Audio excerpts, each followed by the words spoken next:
كودارن هياب بلايا إلا هوست وجرتي أسوق ما ركتا شقاء وقبتي مع سيد عثمان هذا النين أو نبي محمد صاص أمانة واحد ما بكسور جلي كران عليه الصلاة والسلام لكن مركي ورقدي آخرين بيوحي فهمين قرال كي مروان بن حكم نيكل أورنج الأورية ومركي لا تشوق سيد عثمان ولا فهم سيد عثمان قرال كان إنه سلهين مرك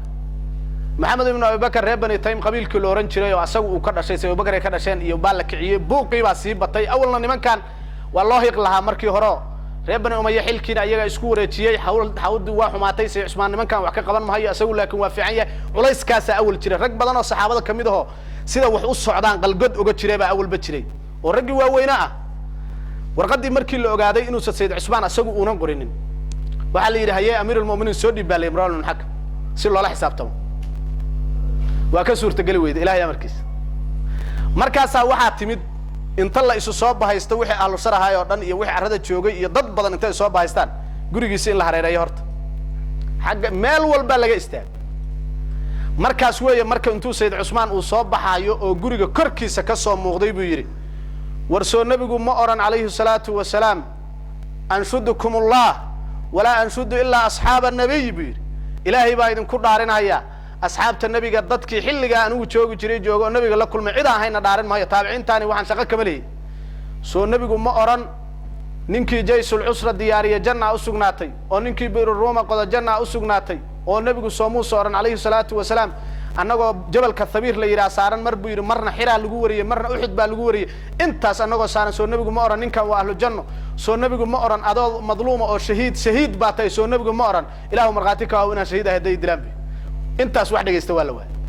maanta dambe biyihii baa laga joojiyay wuxuu yiri war anigu soo ma ahi ninkii masaajidka nabiga ballaariyay oo nabigu uu yiri masaajidka qofkii ballaariya janna ayaa u sugnaatay oo aan ballaariyay haddana waxa ii diidantiin laba ragca inaan ku tukado bi soo anigu ma ahi biir Roma dadku iyadoo muslimiintu ay waayeen waxay cabaan ninkii u qoday haddana waxa ii diidantiin yiri halka boobiya inaan kacbo war soo intaas oo dhan ma ayna joogin iraadatullaahi fawqa kulli iraada ilaahay wuxuu doonay la soconay mogta wax kale ma socon karaan wixii dhamaa waa la asmac waay maanta dambe oon baa meesha lagu baabay xasaarkii baa ku soo dheeraaday markaas waxay yiraahdeen wuxuu yiri inta soo baxay haddana hal fiikum Ali ibn Abi Talib war Ali ibn Abi Talib idin ku jira saalay maya war qof iigu cidira ma uu jira waa loo cidiray biyaha noo keenay buu yiri intana la kugu cidiro biyaha loo keen Sayyid Ali markii hawshaas ay arkeen buu Dalhat ibn Ubaydillah wuxuu amray wiilkiisa inuu irida amiirul muuminiin tago oo Sayyid Ali Xasan iyo Xuseen binta soo diray buu yiri irida yaan laga gelin buu oo nin walba saxaabadii kamida waxa la amray inuu maarata irida ay waardiye ka qabtaan ka bacdi markii la soo diray ragga Sayyid Xasan iyo Sayyid Xuseen ayaa waxay kamid ahaayeen ragga waardiyaha ka haya falaara iyo gabowna lagu soo ganay meeshii marka falaarihi baa marka Sayyid Xasan waxay ka gaareen wajiga dhaawac gaarsiiyeen Maxamed ibn Abubakar iyo raggii baa waxay yiraahdeen marka haday reer Bani Hashim ay arkaan Xasan iyo Xuseen dhaawac soo gaaray fitna kala kacaysa shaqadan rabnana ma noo fulayse sidee baa la yeelayaa Maxamed ibn Abubakar iyo laba nin baa inta israaceen ayay guriga uu ku jira kor uga soo galeen guriga uu ku jira markay kor uga soo galeen ayaa Sayyidina Maxamed ibn Abubakar baa saas garka ugu dhagay biir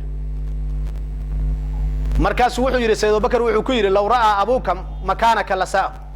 ilaahay baan ku dhaartay wuxuu yiri hadii aabaha ku arki lahaa garkayga inaan maanta ku dhagantahay oo eed ay haysato oo waliba inay dishid arabtid aabaha uu dhibsan lahaa bi arintaas Maxamed ibn Abubakar markaas uu ka laabtay ilaahay baan toobad keenay waa iska tagay laakiin labadii nin oo uu la socday asaga uu la socday labadii nin oo la socota labadaas nin baa Sayyid Usmaan dileen markii la dilahay markaas bir baa lagu bireeyay markii birtii lagu bireeyay baa waxa qaylisay zawjadiisa intii dilku socday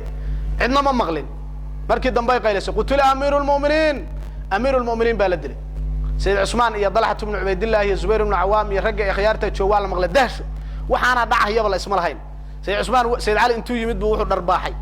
Xasan iyo Xuseen buu indhaha ka garaaco dharbaaxay oo wuxuu yiri see idinkoo irida taagan amiirul muuminiin loo dilay Dalhat ibn Ubaydillah wiilkiisii buu taayiriyo ayri oo dhibaatadii baa sii badatay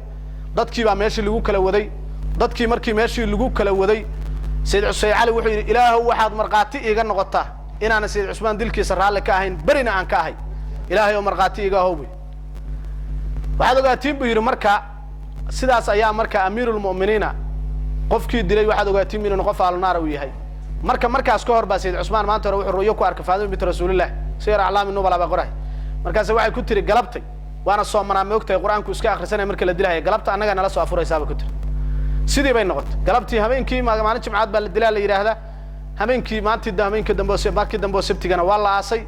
سيدنا عثمان بن عفان مركا فتنة دي حلقة بلابطي ومدة حلقة كان وسعته إلهي بنك رجينا إنه نقدم إن شاء الله تعالى إلهي فتن كمسلمين ترى نقدم سيدنا عثمان بن عفان إلهي رضيه ساكو عميمه وأقول قولي هذا واستغفر الله لي ولكم والسلام عليكم